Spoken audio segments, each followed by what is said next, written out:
Avi Shlaim, when Danny talks about the threat from Iran, do you recognize that language? How big a threat, in your view, is Iran to Israel today?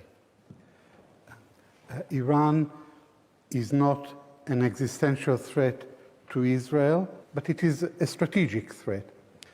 Now, let's compare the records of these two countries. Iran has never attacked a neighbor. Israel has repeatedly attacked its neighbors. Iran signed the Non-Proliferation Treaty. Israel has refused to sign. Iran submits to inspection by the International Nuclear Energy Agency. Israel refuses to submit. Iran has no nuclear weapons. Israel has between 75 and 400 nuclear weapons. So Israel poses an existential threat to Iran. Now, okay. Okay, briefly, and then I have one more point to make.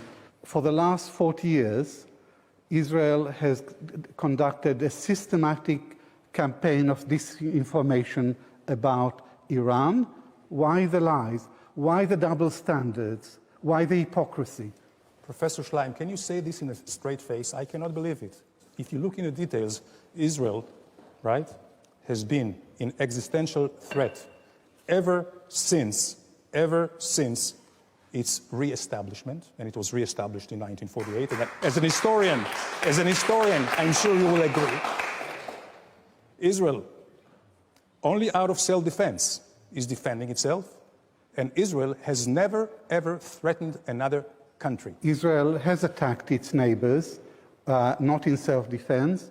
One example, the first one, is the Suez War of 1956. It wasn't a war of self-defense, it was a colonial conspiracy to attack Egypt. Lebanon, 1982, was most emphatically not a war of self-defense, it was an Israeli invasion of Lebanon.